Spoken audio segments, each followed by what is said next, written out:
하나님께서 기쁨으로 우리 고넬료속의 고백과 찬양을 받으셨을 줄로 믿습니다. 우리 이 시간 함께 서로 한번 인사해 봤으면 좋겠습니다. 사랑하고 축복합니다. 시작. 사랑하고 축복합니다. 아멘. 사랑하고 축복합니다.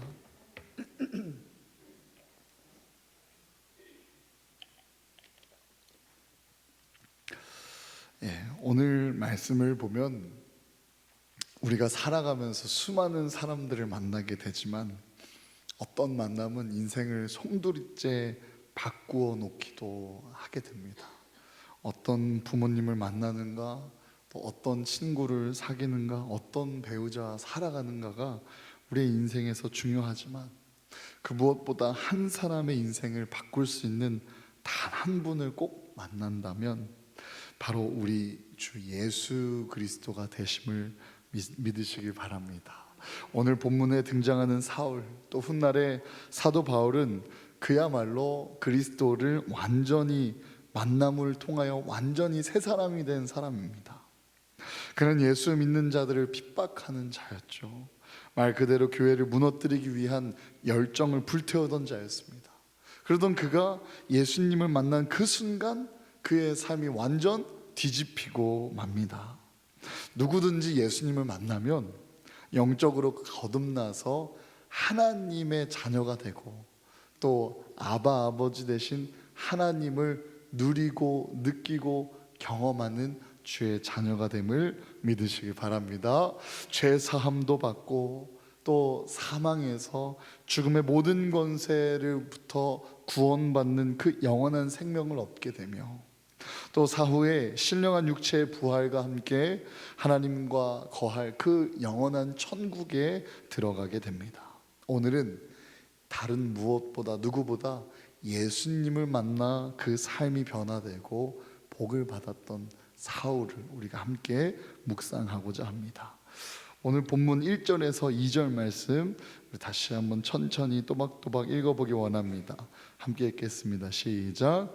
사울이 주의 제자들에게 대하여 여전히 위협과 살기가 등등하여 대제사장에게 가서 다메섹 여러 회당에 가져갈 공문을 청하니 이는 만일 그 도를 따르는 사람을 만나면 남녀를 막론하고 결박하여 예루살렘으로 잡아오려 함이라. 아멘.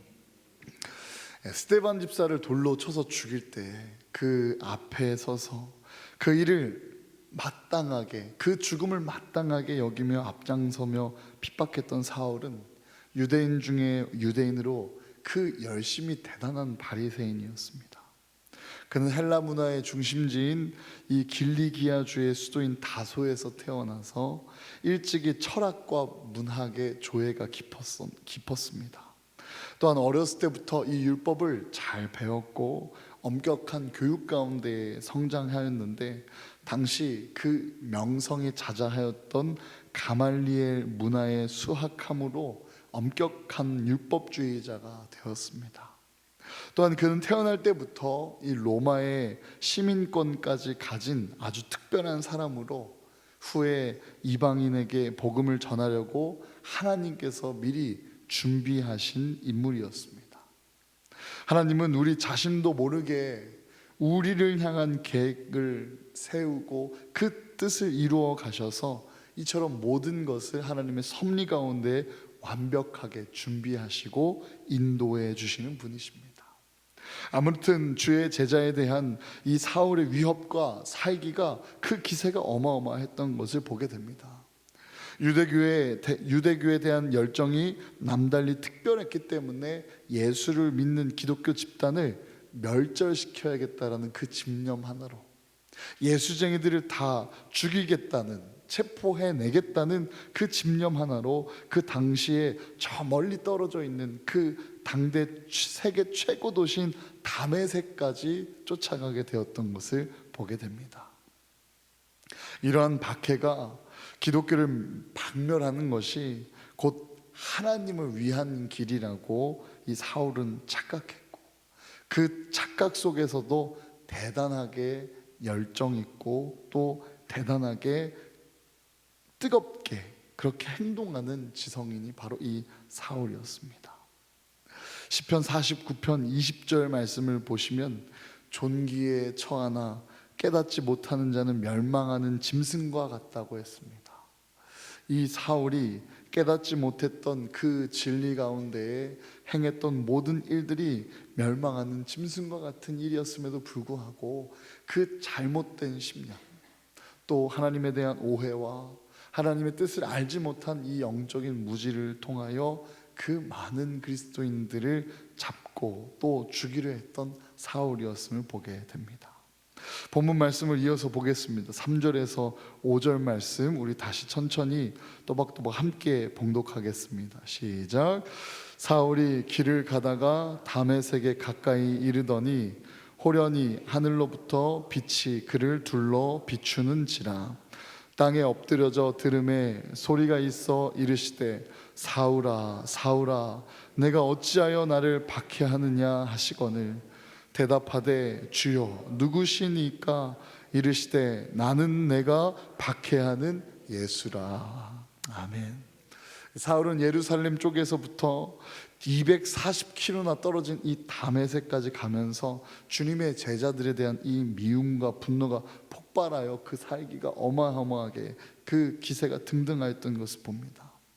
이 사울은 예수님을 하나님의 아들로 메시아로서 인정하지 않았으므로 이 예수 그리스도를 우리의 죄를 위해 오신 메시아라는 이 진리를 인정하지 않았으므로 교회와 그리스도인들을 그들이 이단과 같이 여겨지고 이단과 같이 생각하며 앞장서서 그들을 결박하기도 하고 죽이기도 했습니다.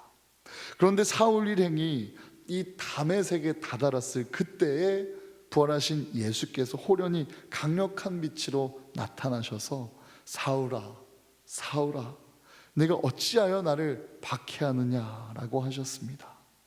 이에 사울은 몹시 당황하여 주여 누구십니까? 라는 질문을 했고 이에 예수님께서 나는 네가 박해하는 예수라 라고 하셨습니다.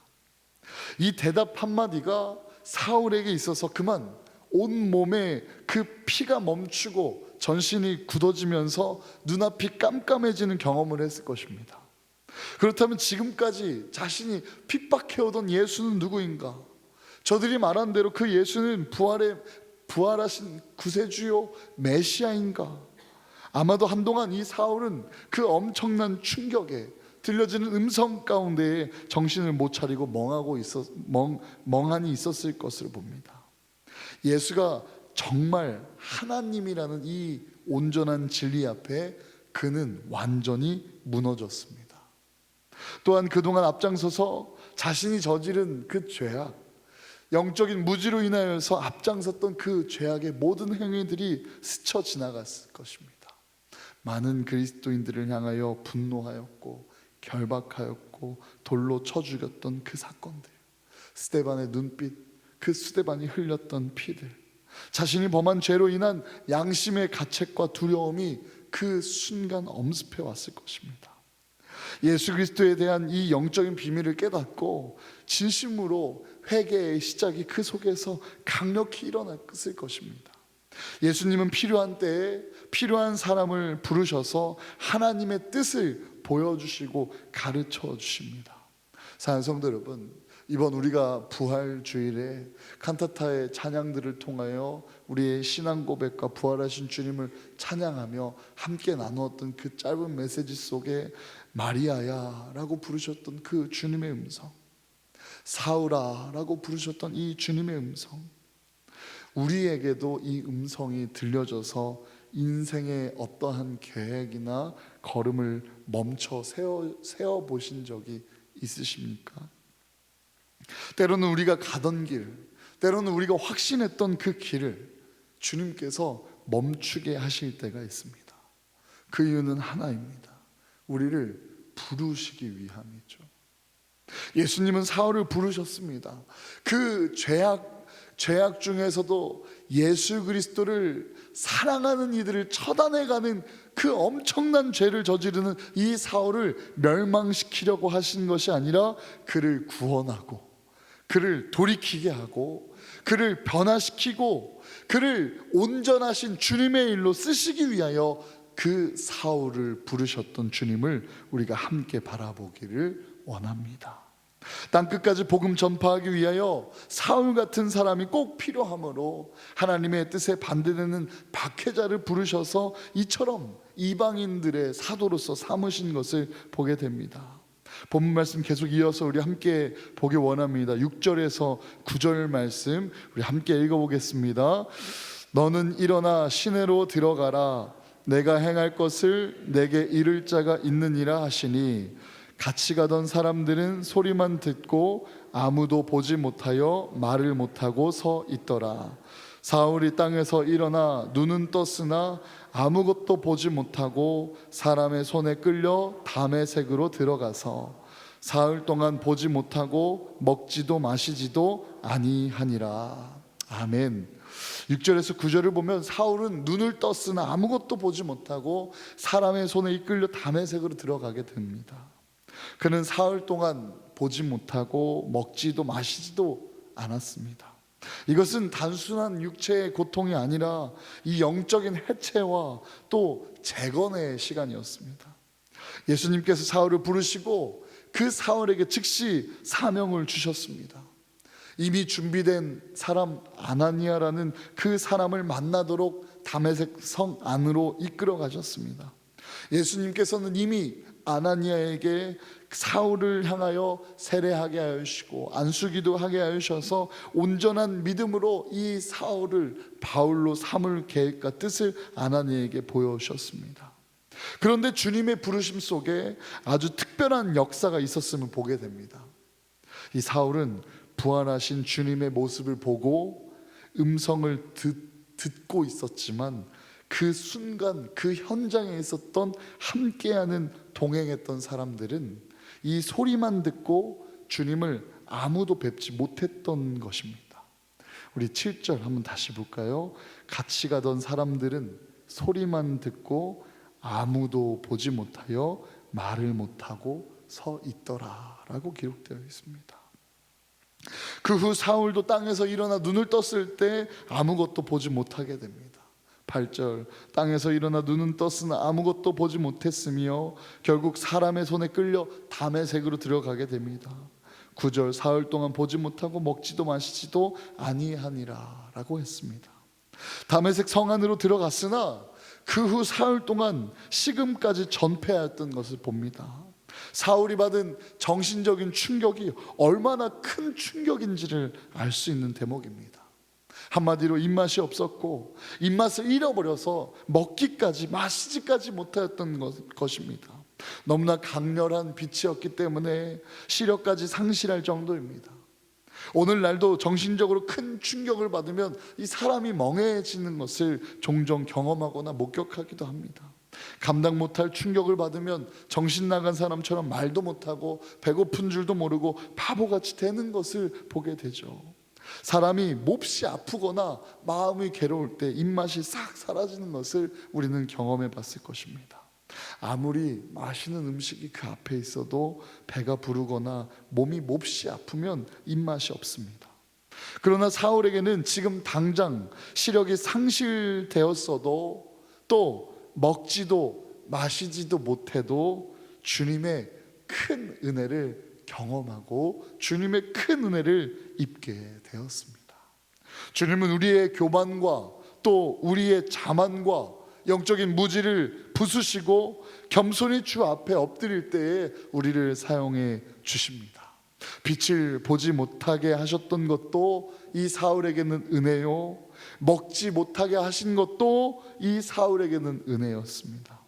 왜냐하면 그것이 그때가 그 상황이 하나님을 진정으로 만나 예수 그리스도를 깨닫게 된 사건이기 때문입니다. 진정한 구세주를 알게 되고 메시아를 직접 경험하게 된 순간, 자신이 잘못된 길을 걸어왔다는 것을 깨닫게 된 순간 말입니다. 어디로 돌아와야 할지, 어떤 길을 가야 할지 명확히 알게 된 순간입니다. 영적 무지로 인하여 깨닫지 못하여 교회와 그리스도인들을 핍박하던 그 죄인 중 죄인이었는데 영원히 멸망할 수밖에 없는 죄인이었는데 지옥 음부에 떨어져 그 죄인 중 괴수와 같은 자였는데 주님께서 찾아와 그 죄인 중 죄인을, 괴수와 같은 이 사울을 이방인의 사도로 부르신 것입니다. 주의 사도가 될 아무런 자격이 없었는데 아무런 조건도 없이 택함을 받았습니다. 이 사울의 고백이 이러한 고백이 아니겠습니까? 주님 나를 부르셨습니다. 주님 나를 사랑했으니, 주님 나를 구원했으니 라는 고백이요. 값없이 베푸신 은혜, 조건 없이 베풀어 주신 사랑, 그저 감사할 것밖에 없습니다. 그러므로 바울은 자신의 일생을 주님께 아낌없이 헌신할 수 있었습니다. 모든 환경을 초월하여 감사하고 찬양하고 복음을 전할 수 있게 되었습니다. 사랑하는 성도 여러분, 우리 교회가 이 주 예수 그리스도를 만나는 감격, 이 사울이 주님을 만나는 이 감격과 은혜를 전하고 나누는 교회가 되기를 간절히 소망합니다. 이곳에 와서 예배를 드리는 자마다 다른 그 무엇보다 살아계신 주님께서 나의 이름을 부르시며 나를 살려가시는 이 구원의 일을 우리가 함께 깨달아 가기를 주님의 이름으로 축복합니다.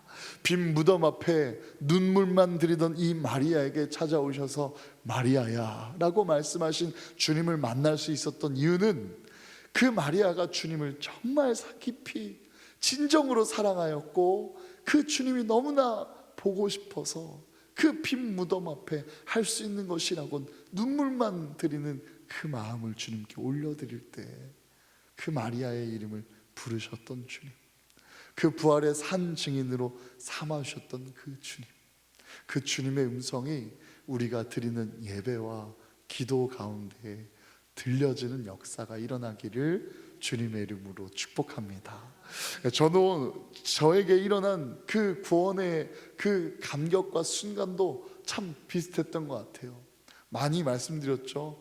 불이 깜빡이면 하나님 살아계신 거고 깜빡이지 않으면 하나님 없는 겁니다.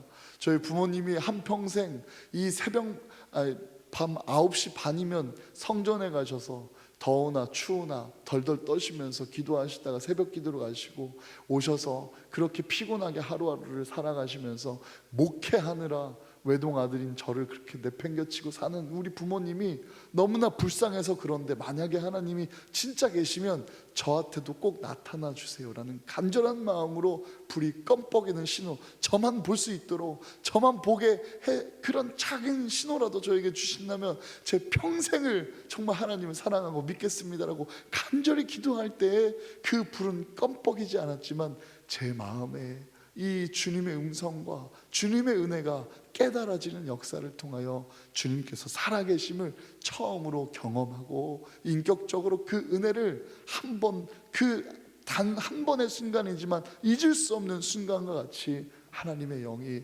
제 심령을 딱 만져주셨던 그 순간을 기억해 봅니다. 사랑하는 성도 여러분, 주님은 오늘도 우리의 각자의 삶을 향한 주님의 예비하신 은혜와 섭리로 기대하심 가운데 우리를 인도하시는 신실하시고 선하신 목자 되심을 믿으시길 바랍니다. 그리고 우리가 그 주님을 신뢰하며 주님을 사랑하고 주님께 엎드려 기도할 때에 우리에게 오셔서 우리의 이름을 말씀해 주시고 부르시며 우리를 살리시고 부활의 산 증인으로 삼으시며 전지전능하신 하나님의 그 오른손의 능력이 얼마나 대단한지를 알아갈 수 있는 그 증거로 우리의 연약함들을 사용하여 주시고 살려주실 주님을 기대하며 우리의 모든 어려움들을 주님 앞에 나아가는, 또 주님 앞에 소망하며 그 자리에서 주님을 바라보는 한 사람이 다 되시기를 주님의 이름으로 축복합니다. 오늘 저는 여러분들과 함께 그렇게 도전하기 원합니다. 하나님 이 가정 아직 믿음의 가정이 되지 못했어도 주님 부르신 곳일 줄로 믿습니다. 제가 이곳에서 이 가정 가운데서 예배하게 하여 주시옵소서. 주님께 엎드리게 하여 주시옵소서. 하나님, 우리 교회 아직 그 부흥의 상승하는 흐름보다 여전히 쇠퇴하는 연약한 그늘과 같은 곳곳 있을 수 있습니다. 하지만 하나님께서 부흥하기 위해 저를 부르신 교회가 이 교회인 줄로 믿습니다. 하나님, 우리 교회가 다시 살아날 수 있도록 부르신 이곳에서 주님을 바라보고 성령 충만함 얻는 주의 사도와 같은 제자로 삼아 주시옵소서. 하나님, 우리의 속회가 다른 속회에 비하면 참 연약해 보이고 모이기가 참 힘들고 어려움도 많은 속회이지만 이 속회 주님이 불러주신 속회인 줄로 믿습니다. 이곳에서 주님 바라시는 그 뜻 행하게 하여 주시고 또 듣게 하여 주셔서 주님의 뜻대로 살아가며 도전하고 함께 신앙하는 믿음의 길을 함께 걸어가는 우리 속회되게 인도하여 주시옵소서. 하나님, 나의 삶 다른 이들보다 뭐 잘난 것 하나 없을지라도 세상의 기준 앞에 정말 연약하고 보잘것없는 볼품없는 인생일지라도 하나님 부르신 삶일 줄로 믿습니다. 하나님, 이 삶을 향한 하나님의 기대를 깨닫게 하여 주셔서 죄수 중에 죄수가 이 하나님의 영광을 드러내고 전하는 귀한 사도로 쓰임받았듯이 이 삶에, 이 가정에, 이 속회에 하나님 부르심 그 소명을 깨닫게 하여 주시옵소서. 나의 이름을 외쳐주신 가운데 내 영혼이 살아나게 될 줄로 믿습니다. 능력받을 줄로 믿습니다. 회복될 줄로 믿습니다. 지혜 얻게 될 줄로 믿습니다. 주님 함께하여 주시옵소서. 이 한 가지 고백 가지고 하나님께서 부르신 그 모든 자리마다 하나님의 부르심 가운데 우리는 예배하기 원합니다라는 이 한 가지 제목으로 오늘은 사울이 바울 되는 그 은혜와 역사를 경험하는 우리 모두가 다 되시기를 주님의 이름으로 축복합니다. 우리 그 마음 가지고 부르신 곳에서 함께 기도하는 마음으로 찬양하겠습니다.